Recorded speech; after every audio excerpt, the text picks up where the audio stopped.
Liliko nga eh. Kung saan ako magsisignal light, ibig sabihin doon ako liliko. Hindi kung saan mo ako pipihitin. Iipitin pala. What's up? It's your boy again. And today, magkakapilan talaga ako kasi di mo makapag-concentrate sa bahay. Ito kasi yung perks ng work from anywhere.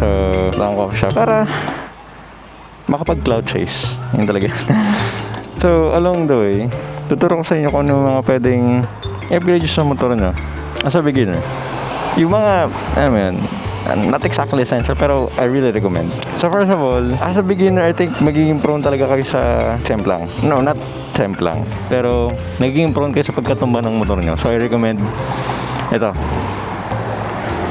crash guard or frame sliders. Kasi yung una ko talagang motor, which is R3, ang daming beses ko natumba yun. Lalo na nag-aaral pa lang mag-motor. First day kong ilabas yun, natumba ko agad. Medyo nakakaya. Pero mas nakakaiyak kapag may galos agad yung fairings mo.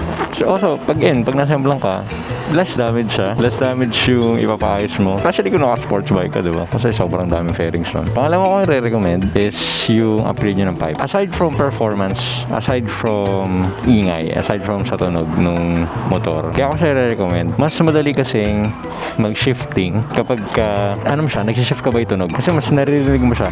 Ganun kasi ako nag-shift by the sound talaga. Yung gear numbers, di mo na kailangan tingnan. So yeah, I recommend that. Hindi na ako nakaalis. Wait, mag-start na tayo. Pupunta lang naman ako ng kung saan coffee shop man dyan. Ang init! Okay, so pang-apat kong recommendation ay tank pad. Hindi naman siya necessary talaga. I just recommend it. Medyo bonak ako kasi recently lang ako bumili.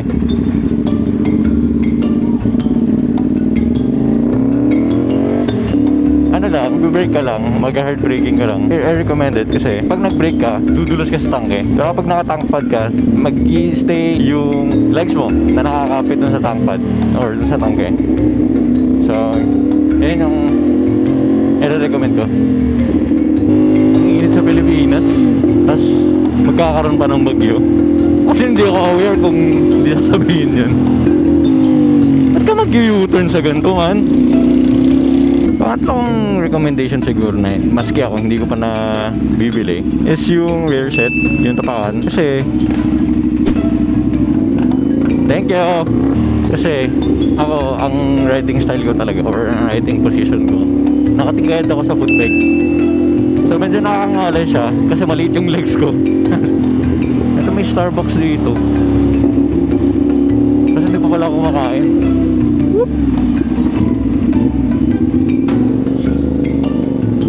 Tarik naman.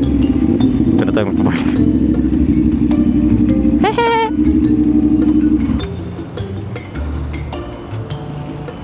I know.